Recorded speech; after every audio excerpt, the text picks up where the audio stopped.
Добро вечер во емисијата 360 степени на Алсат. За 2 часа почнува молкот пред првиот круг од претседателските избори в недела.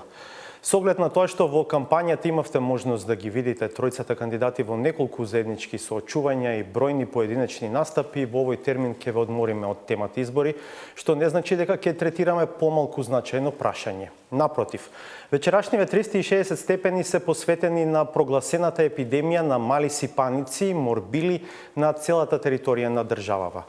Над 1.000 заразени, 3 починати и 3 абортуси е досегашниот биланс, кој главно е последица на намалениот опфат со вакцината против морбили, рубеола и заушки во последните години. Што преземаат здравствените власти? Имаат ли правна основа и можат ли да се спроведат најавите дека од 1 септември нема да биде примено ниедно невакцинирано дете во градинка или училиште? Колку намалениот опфат со вакцини е последица на антивакциналните кампањи, а колку на генералната недоверба во здравствениот систем? Ова се дел од прашањата за кои ќе разговараме со министерот Венко Филипче и претседателката на Комитетот за имунизација Александра Грозданова. Бевме и во Данска за од прва рака да ви ги пренесеме наодите од последната обемна студија која потврди дека нема поврзаност меѓу вакцината против мали сипаници и појавата на аутизам. Кон крајот е новото издание на Саботажата. Ве поканувам да останете на Алсат и да слушнете за актуелните здравствени предизвици со кои се соочува земјава. Се враќаме за кратко.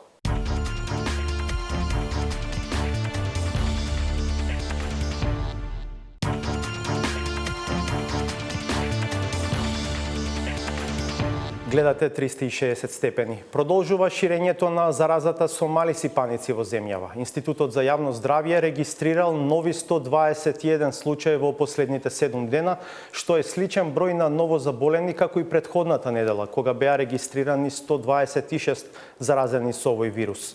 Од декември минатата година па досега се регистрирани вкупно 1081 заболен со морбили. 3 деца на возраст од 5,5 до 13 месеци починаа како последица на болеста, а регистрирани се и 3 абортуси. Властите најавија теренска вакцинација по училиштата и забрана за запишување на невакцинирани деца од есен.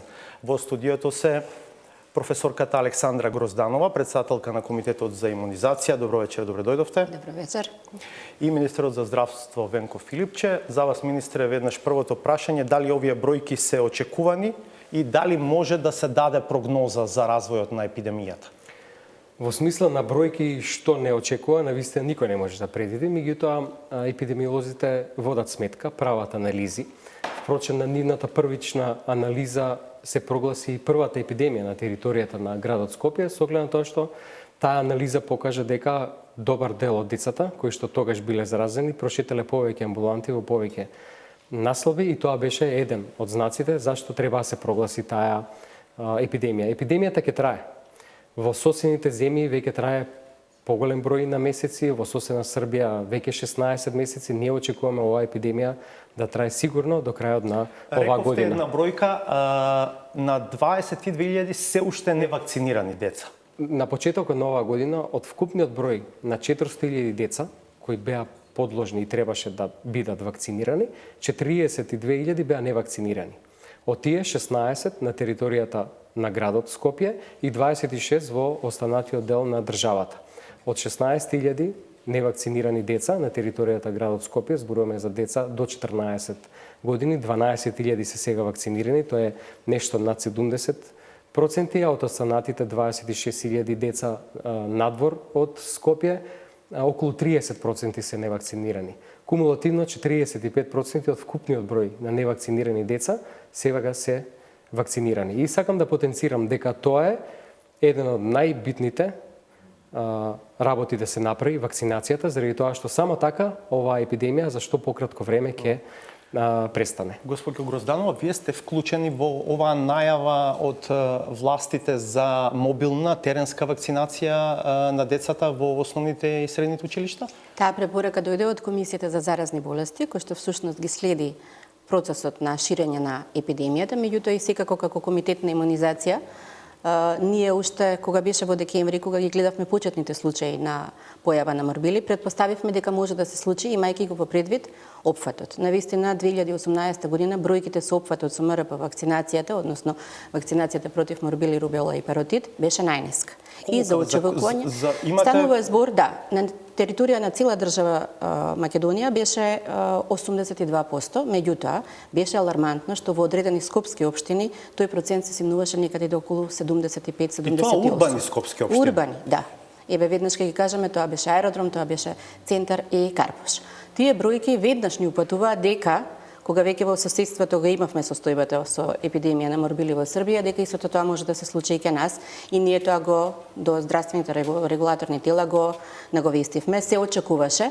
Она што се случи во Скопје беше релативно брзо, да кажеме, со соодветни мерки исконтролирано. Мерката за забрана на одење на деца во градинка, во роди и со плод, бидејќи бројките што всушност сега ги гледаме е дека имаме пад на инфицирани деца во градинките од таа возраст. Значи, мерката за примање на деца исклучиво што се вакцинирани во градинки и текако вроди со плод и на тој начин наједноставно ги заштитивме децата. А станува збор за исклучително заразен вирус, за кој што не е неопходен директен контакт меѓу две лица. Да, велат и да се разминете само еден со друг, од 9-10 веќе ќе бидат заразени. Високо контагиозна заболување, многу повеќе пати него инфлуенца вирусот, него грипот. Така да стапката за ширење на епидемијата можевме и да ја очекуваме. Она што не знаевме е со колкава динамика ќе се јавува и низ другите градови низ Македонија, но токму оваа бројка што ја споменавте од минатата недела го дигна црвениот аларм дека тоа беше всушност највисоката бројка и во Скопје, меѓутоа и во други подрачја во Република Македонија каде што се јави епидемијата и според тоа и Комисијата за заразни болести и комитетот застана зад одлуката за прогласување на епидемија на цела територија. Министре, најавивте теренска вакцинација. Во Скопје се уште не е почната, најавувате од понеделник, а рековте дека во внатрешноста почнува денеска. Ги знаете точно местата каде се случува тоа? Тоа ќе биде насекаде, во сите основни и средни школи, во сите градови во државата. Ќе се вакцинираат невакцинираните? Токму така, ќе се вакцинираат невакцинираните или вакцинираните само со една доза, заради тоа што само целосно, кога ќе се заврши процесот на вакцинација, може да е соодветно развиен имунитетот. Направивме една анализа на досега заболените. Мора да кажам дека најмалку од заболените се школски деца. Тие веќе после прво одделение и првичната анализа покажа дека се соодветно вакцинирани, дека сите ги даваат картоните, дека таму се редовно вакцинирани со оваа вакцина. Тоа што и на почетокот ни пана во очи, дека најголемиот проблем беше кај новородените до 5 годишна возраст. И после тоа некако расте процентот на вакцинација, што ни укаже на тоа дека родителите поврзуваат вакцинацијата со појава на болест, конкретно аутизмот, и дека чекаат децата да проодат, да позборат, па дури потоа да ги тие деца вакцинираат. Дополнително на тоа, заради помали некои епидемии во изминатите години, последователно сосем мала епидемија која што била на некоја фокус група од деца во школска возраст, сега приметивме дека тие што се вакцинирани изминатите неколку години навистина малку заболуваат, а тоа се токму децата во школска возраст. Но не смееме да оставиме ниту едно дете невакцинирано и заради тоа сега се спроведува оваа проверка, односно теренска вакцинација. Дали државата ги користи сите механизми во полн капацитет за на некој начин да ги спречи тие трендови? Пред се мислам на казнените одредби предвидени во законите. Имате ли увид, да речем, инспекторатот колку казни има изречено лани? Направивме проверка и на тие податоци. Пријавени се 40.000 невакцинирани деца, тогаш тоа е, како да кажам, голем потенцијал за тоа дека инспекторатот имал каде и што да работи. Веројатно овој проблем се должи на повеќе работи. Дел од проблемот лежи во контрадикторноста на неколку закони. Например, согласно Законот за заштита на населението од заразни болести, согласно правилникот за имуно профилакса за вакцинација, вакцинацијата е задолжителна. И точно се знае кои вакцини во кој период од животот се примаат, од непосредно после раѓањето па понатаму во детството. Меѓутоа, од друга страна, задолжително и основното образование. Заради тоа ние направивме една мултисекторска група која ги анализираше овие закони и во првиот момент ги анализираше одлуките кои ги донел Уставниот суд. А Уставниот суд пред неколку години одлучил по представки на родители, заради тоа што во градинките им биле барани вакцинални картони, тие очигледно не сакале да ги вакцинираат своите деца. И Уставниот суд прилично јасно одлучил две работи. Прво, дека никој нема право да со сопствената волја го загрози правото на детето да биде здраво, и второ, дека јавното здравје е над индивидуалното. И во таа смисла сметавме дека сосема доволно јасно се укажува на тоа дека законот е јасен дека е вакцинацијата задолжителна. Меѓутоа се соочивме и со еден друг проблем, анализирајќи ги овие работи за кои што прашувате, тоа колку се проверени сите тие вакцинални картони кај децата и во градинките и во школите. Од вакциналните пунктови у текот на минатата година стигнале 173, а оваа година 20 пријави за невакцинирани деца. Од 173 пријави, околу 20 се процесуирани прекршачно, а кај другите настанало порамнување. Значи, родителите се согласили и ја платиле казната која што е предвидена со законот. Меѓутоа, внимавајте, тоа не значи дека после тоа детето може невакцинирано да оди во градинка или во училиште. Пола од тие пријавени оваа година исто така ја платиле казната, меѓутоа, дозволете само уште една работа, таа мултисекторска група и во координацијата која што имавме со Министерот за образование и со Министерката за труд и социјална политика, заклучиме дека треба да се смени правилникот за прием во градинките. И иако сега неофицијално при прием во градинка на вистина сите градинки во државата, а тоа го проверивме преку Државниот санитарен здравствен инспекторат, се бараат овие вакцинални картони, тоа не е влезено во правилникот. И тоа ќе се направи сега во непосредниот период кој што доаѓа. Пред есента. Еве сега. Добро, ќе сакам малку повеќе околу правните основи и за таа најава дека од десен нема да биде примено ниедно невакцинирано дете во градинки и училиште, да позборуваме малку подоцна. Професорке, зошто и по толку многу укажувања, студии на научна основа дека нема проблем со вакцините и дека тие не се на никаков начин поврзани или директно асоцирани со појавата на аутизам или на некои други болести, еве родителите продолжуваат да не им веруваат на науката и на овие студии, а повеќе им веруваат на антивакциналните кампањи. Верувам дека тоа не се сите родители и верувам дека најголем дел од родителите сепак ја препознаваат бенефитот на вакцинацијата. Она што се случува конкретно во нашата земја е дека добар дел од здравствените работници, вклучително, значи ние треба да ја понесеме одговорноста, не стоевме многу цврсто зад ставот дека вакцинацијата е нешто што мора да се почитува. Ги оставивме малку и родителите да бидат изложени на сите оние социјални медиуми во кои што знаеме дека апсолутно сите, можеби не толку проверени информации се достапни, многу полесно достапни за родителите отколку ние како едукатори во тој правец. Меѓутоа, токму студијата за која што се изведе сега неодамна во Данска ги потврдува на најегзактен начин дека не постои никаква директна корелација помеѓу аутизмот и ММР вакцината. Станува збор за така наречена здравствена коинциденција. Вакцината се прима на 12 месеци, односно со навршена една година. И тука всушност се следат сите оние промени кај децата. Дали детето веќе моториката ја развива, говорот и слично.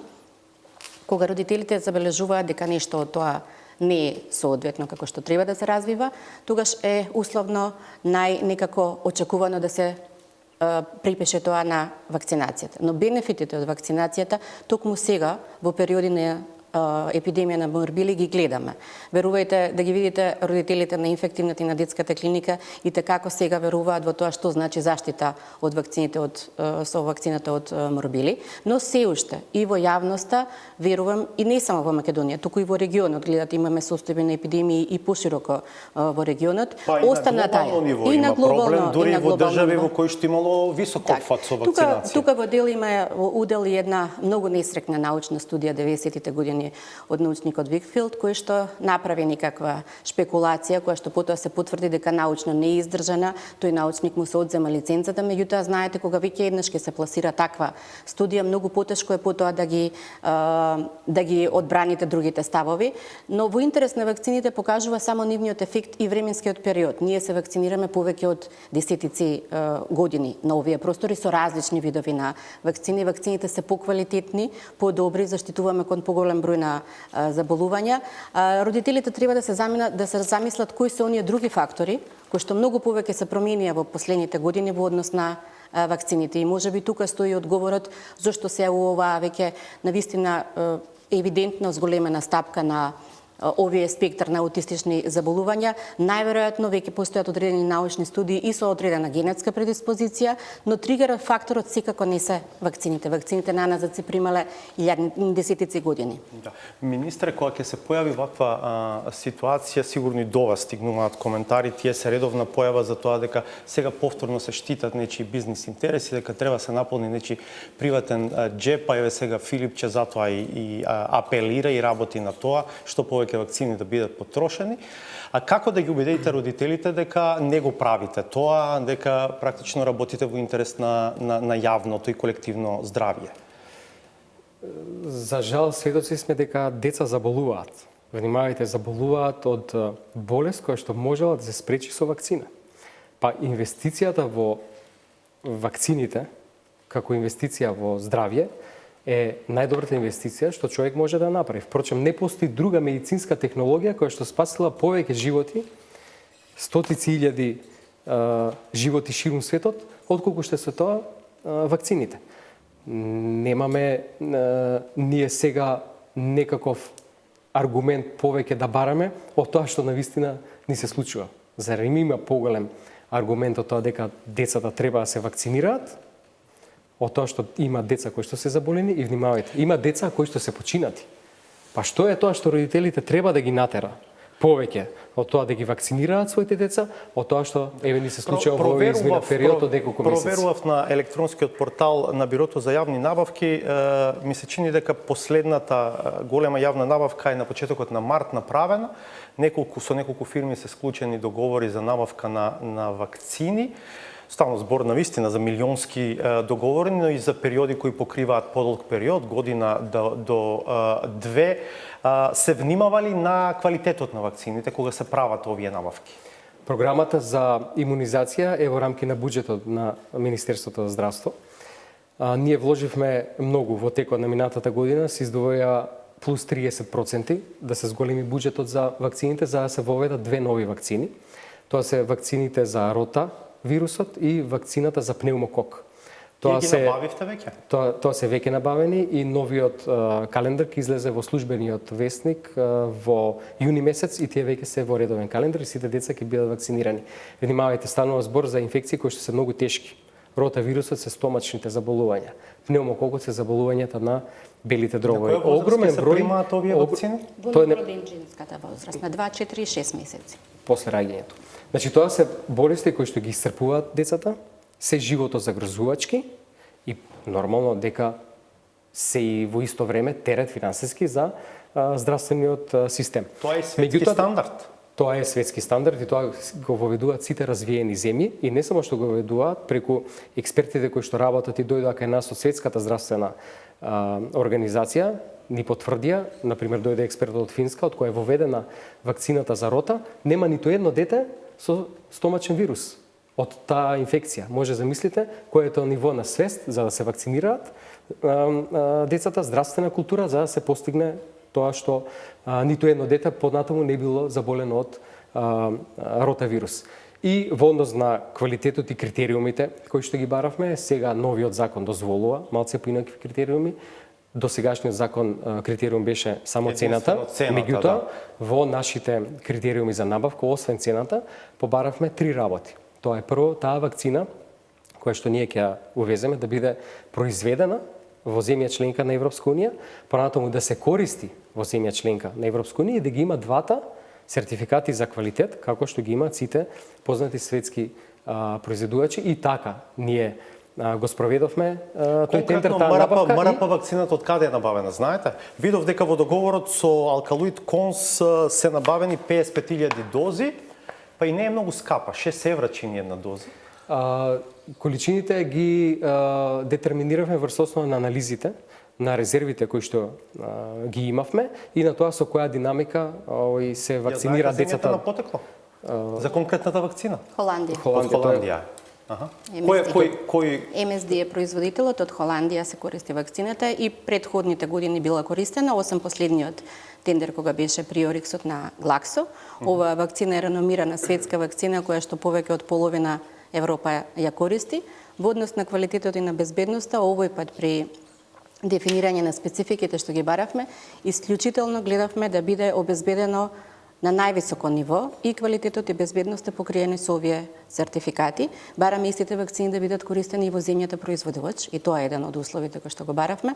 Така да навистина мислам дека сега можеби онаа двојба која што родителите ја има во однос на транспарентноста и ве гледате јавно се достапни овие информации, може да видите кои се производители, дека ние дополнително и Комитетот за имунизација на Министерството на здравство ги ставаме тие информации кои се производителите, бидејќи детектиравме дека можеби еден од проблемите и сомнежите кај родителите токму тоа, да ги имаат информациите во однос на квалитетот на вакцините, кои се производителите, што содржат и слично. Сомнеш фрли тој случај со еден дел од вакцините кои што има погрешна декларација.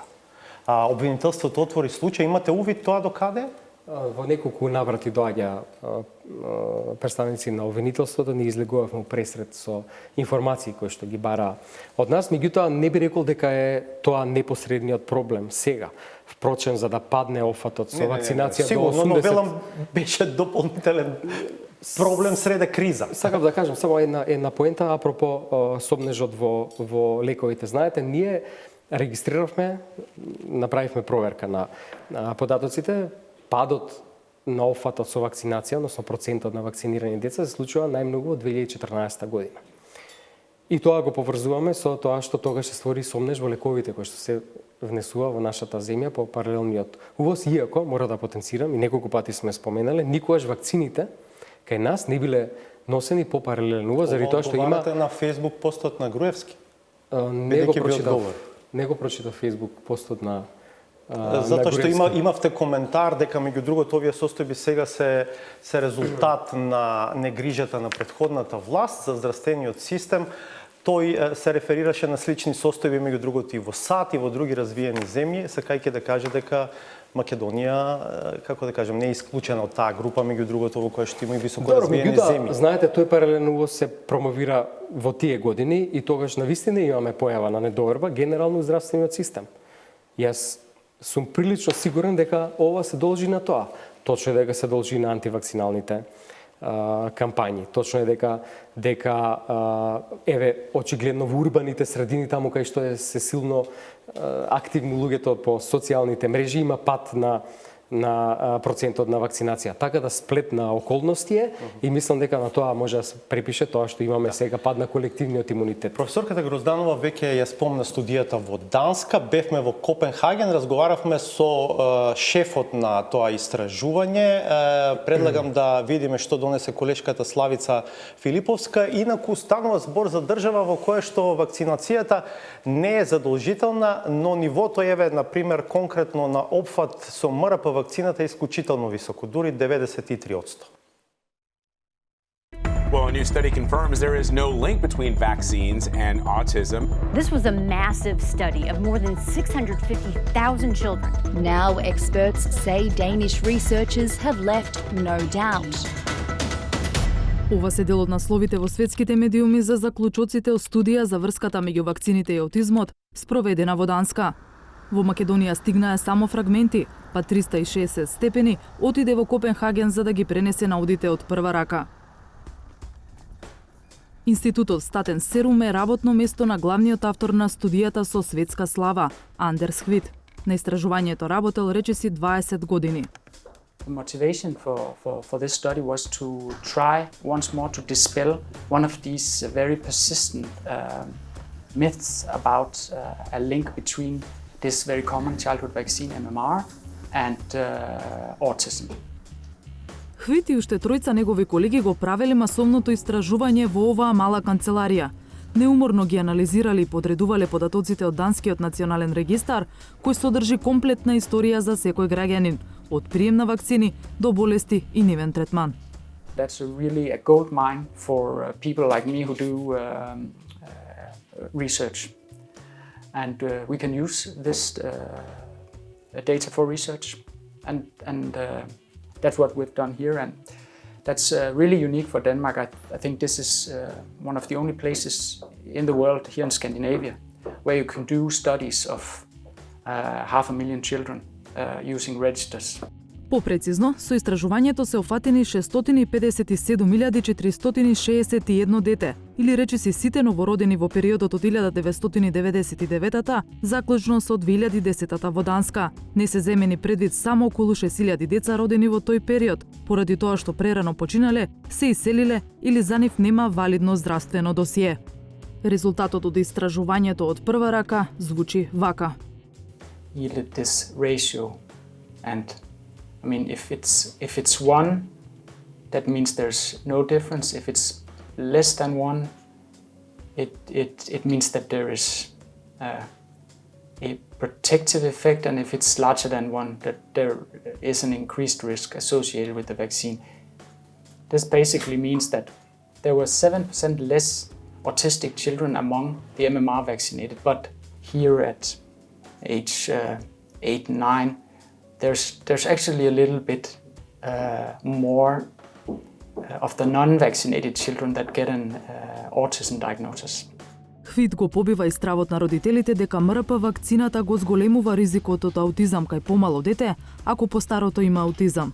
We know that there is a strong genetic component to developing autism. So if you have an autistic sibling, irrespective of vaccination, you have a much higher risk of developing autism yourself. And here we look at to see if there's any sort of time period after vaccination where there could be a risk. But as you can see here, there's sort of no group that shows an increased risk, which is very reassuring. Иако обемната студија покажува дека нема врска меѓу МРП вакцината и аутизмот, па дури и дека има повисок ризик кај невакцинираните, Хвит е на удар од антиваксерската заедница. People don't believe what the authorities are telling them. They would rather believe what they can find on the internet. Do you have negative comments about this study? Oh yeah, many. What they are saying? No, but I mean, as I said, I've worked with it for 20 years and I've received physical threats from angry parents and stuff like that. I'm more or less used to it. I expect it. Кога е во прашање неговата ќерка, She actually received the MMR vaccine 2 or 3 weeks ago. So that was very coincidental actually that it was published, this paper, at the same time that she was being vaccinated, yeah, with the vaccine in question. Опфатот на населението во Данска со вакцината против мали сипаници е 93%. Тоа е за 2% помалку од 95%, што се смета за граница за колективен имунитет. Речиси посакуваниот опфат е резултат на јавната свест, бидејќи во Данска вакцинирањето не е задолжително. I'm definitely for vaccinations, but I don't really see the argument why we shouldn't use vaccinations. Is this child vaccinated? Yes, she is. I think it's important to vaccinate your children. Yes.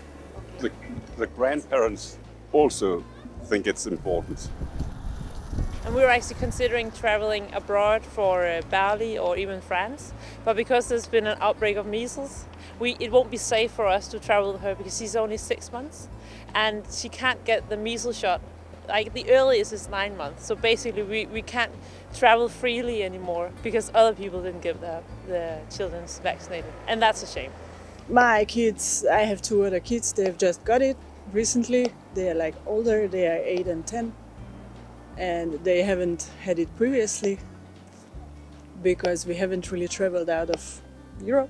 As soon as you are hearing about it, there's like a growing number of cases with measles, then you have to think about whether, you want to take part in that or not. So in this case, we have chosen to vaccinate. Данска е дом на 5,5 милиони жители. Министерството за здравство финансиски го помогнало истражувањето, заедно со Ново Нордиск фондацијата. Мини епидемиите со кои повремено се соочува земјата, според истражувачите се резултат на патувањата на данците во странство, но и на посетите на бројни туристи на нивната земја. Ова е една од земјите во светот со највисока стапка на доверба во вакцините. Студијата направена од данските експерти имаше и има глобален ефект контра теориите на заговор и дилемите на родителите за поврзаноста на ММР вакцината со аутизмот. И покрај силното влијание на студијата, антивакциналните кампањи не запираат, но не запираат ни данските истражувачи, чиј следен предизвик е опсежна анализа на составот на вакцините. За 360 степени од Копенхаген, Славица Филиповска. Видовме дека Данска е држава во која што вакцинирањето не е задолжително, но сепак опфатот е на многу високо ниво. Во рамките на Европската Унија во 10 држави вакцинирањето е задолжително, во 19 не, но професорке Грозданова има држави како Кипар, Грција и Германија во кои што иако не е задолжително, се бара како услов за прием во градинка и во училиште. И во Македонија е официализирана иницијатива од група родители во собранието за тоа вакцинацијата да биде на доброволна основа. Неколку господи кои што ја поднесоа таа иницијатива во собранието тврдеа дека не се антивакцинално расположени, но бараа сепак вакцинирањето на децата да биде врз основа на одлука и желба на родителот. Што мислите вие за тоа? Така. Со самото тоа што кажавте дека во земјите, западноевропските земји во кои што не е задолжителна вакцинацијата е висок степен на опфатот, кажува за една така наречена здравствена едукација или препознавање на бенефитот од вакцинацијата. Дополнително во овие земји, иако не е задолжителна, во моментот кога почнува детето, индивидуата да ги користи институциите на државата, вклучително градинка, училиште, па дури при вклучување на работни односи, вакциналниот статус, односно вакциналниот картон е документ кој што задолжително се поднесува како така. Така да вие немате основа за да разговарате дали е задолжително или не, доколку државата наоѓа систем како тоа да го наметне кога почнувате да ги користите институциите на државата. Ја слушнав изјавата на мајките, првенствено ми е многу драго дека се оградија дека не се антивакцинални пропагатори, активистки, но она што го слушнав е дека да биде на наше барање, да биде кога ние сакаме. Временскиот период за давање на вакцината, имунизацијскиот картон не е случајно дизајниран така и затоа треба малце поголеми познавања во делот на имунизацијата, имунологијата, делувањето на вакцините, за да можете така, да не кажам паушално да кажете ние кога ќе сакаме. Ние имавме одличен систем на заштита на кон инфективните заболувања и тоа го гледаме. Се уште ги имаме бенефитите од тоа. Конкретно, например, од хепатит Б вакцината од 2004 година кога е воведена, ние оние жолтици во градинките во школите повеќе не ги гледаме. Вакцините го потврдуваат својот ефикасност и успешност во делувањето. Јас верувам дека треба да се соработува и убедена сум во тоа дека треба да соработуваме, да ги информираме правилно родителите и да ги донесуваат своите одлуки врз база на потврдени точни информации. Верувајте да на добар дел од тие родители им ги покажаме ефектите, им ги покажаме бројките на тоа што значи. Дополнително не може да верувате во одредени вакцини, а во други да не верувате. 98% е заштитата од туберкулоза во Република Македонија, затоа што таа вакцина се дава на нултиот ден на раѓање на детето. Заради тоа ние всушност ја искоренивме туберкулозата од овие простори. Да, повозрастни доктори се јавуваат со сведоштва за тоа како било во 60-тите, во 70-тите. Најверојатно затоа што родителите дел од овие инфекции ги немаат видено. Затоа веруваме дека ние новите две вакцини, конкретно за ова што разговаравме, пневмококната и рота вакцината, дека навистина се веќе и позитивно прифатени од родителите, зашто тие состојби родителите ги виделе. Знаете, треба да го убедите родителот да го вакцинира своето дете од дифтерија, која што нешто изгледа историски инфективно заболување, но од еден пневмокок, кој што секој дете 3 пати има во годината некакви секвели на инфекција, мислам дека сосема ќе се смени пристапот на родителите и ќе го видат бенефитот од вакцинацијата. Министр, ви имате став за оваа иницијатива на група родители? Знаете, мислам дека треба да ги превземе сите мерки, се што е во рамки на сегашните закони, меѓутоа и доколку има потреба да ги смениме законите или правилниците, за да не дозволиме деца да умираат од болести кои што може да се превенираат со вакцина. Внимавајте, има деца кои што не може да се вакцинираат заради тоа што имаат некоја друга болест, имаат проблем со имуниот систем. Тие деца ги штити само колективниот имунитет. Едно дете почина. Ајде да ги соочиме родителите кои што имаат таква иницијатива да не ги вакцинираат децата со родителите на детето кое што почина, а не можеше и не смееше да се вакцинира. Значи, ние ќе направиме све да се почитува тоа дека вакцинацијата е задолжителна, заради тоа што само така се гради колективниот имунитет и само така се штитиме од болести кои што и одамна били искоренети кај нас и сега нема да дозволиме повторно се враќаат назад. Која е најраната возраст на која што може да се вакцинира едно дете со МРП Од вакцина? МРП? Над 6 месеци. Над 6. Над 6 месеци во нашиот редовен календар на имунизација со навршени 12 месеци со една година, меѓутоа во состојби на епидемија или според одредени барања, тогаш се намалува границата и веднаш над 6 месеци може да се вакцинира. Сега е тоа исто на како Сега е на сила оваа мерка била и 2011 година, во 2010 година имала епидемија и во 2011 година илјадници деца се вакцинирани исто така во вонредни мерки, значи епидемиолошка мерка прогласена, кога биле вакцинирани со возраст помала од една година. Се повикуваат родителите на тие деца во центрите за да бидат вакцинирани со МРП откако ќе навршат 6 месеци. Откога во состојби на епидемија. По редовниот календар на имунизација тоа се вакцинира после. За сегашната ситуација. А до 6 месеци? До 6 месеци да се надеваме дека мајката е вакцинирана или го прележала, па преку доењето ќе го пренесе пасивниот имунитет на детето и очекуваме да е заштитено.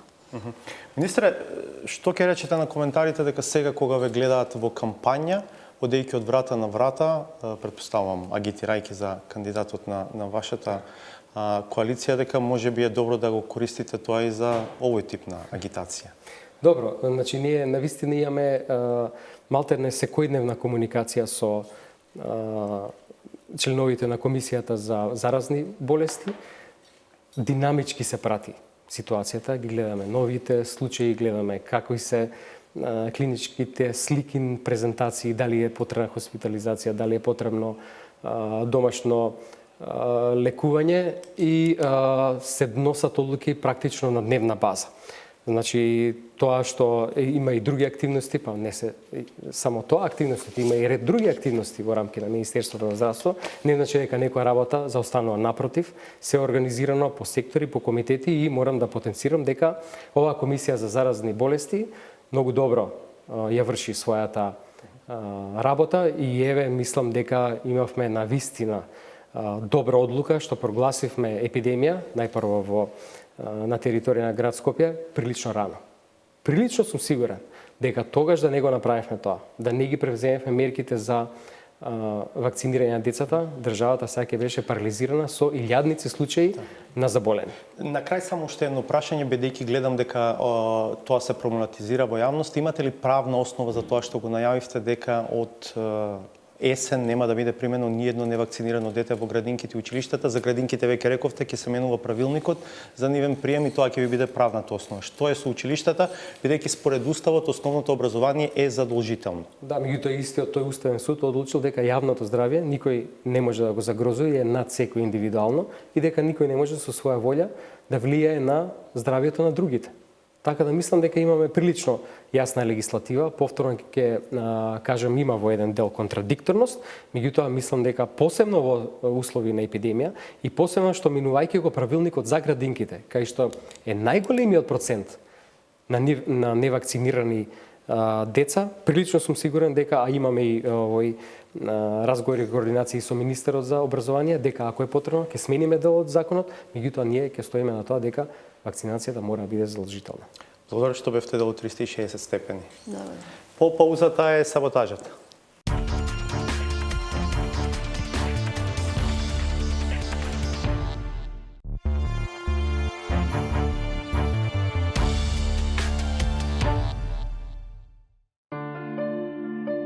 Вниманието на изгледот и на парчињата кои се вадат од гардероба се значаен дел од политичката модна писта. Со оглед дека приделењето покани за изборни свадби елеганцијата е претенциозна, се препорачува стилот да биде едноставен и комотен, па дури и едноличен, за случајно да не се почувствува разлика меѓу стројниците.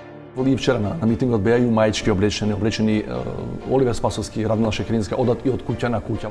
Талкајќи по домовите секогаш се стасува и до местото и до луѓето кои придонесле да се случи љубов, веројатно на прв поглед. Иако таа емоција поради новата врска исчезнала, сепак останало пријателство кое може да се продлабочи со оглед дека виновникот за прекинот е далеку од очите, што не мора да значи и од срцето. Јас би пиел и пијам кафе со господинот Георгиевски, впрочем јас сум се зачудил во ВМРО по мене кога Љупчо Георгиевски бил председател на ВМРО по мене. Оваа замрсена ситуација тешко може да се расчисти, бидејќи во тек на кампања секој се обидува низ политичката кујна да најде рецепт со кој би задоволил што повеќе гладни усти. Сепак готвачите со малку поголемо искуство тврдат дека не можеш да го задоволиш апетитот ако ти недостигаат главните состојки од мастрафа. Не до бојм, то па бърн като хапсира, сид бохемун президенто. Ја ме бо петлану. А подмачкување на вистина потребно, иако многуте црева кои се влечат може да придонесе да се создаде нешто што не може баш секој да го јаде. Тој микс од тешко сварливи изнутрици е сепак за посебни гурманиот и на многумина и при самата помисла им се превртува желудникот. Јас ќе спомнам едно традиционално јадење овде, се вика кумановски мезалак. Сите знаеме дека е убаво јадење. Убавината е заради тоа што сите намирници се различни внатре и многу убаво се надополнуваат.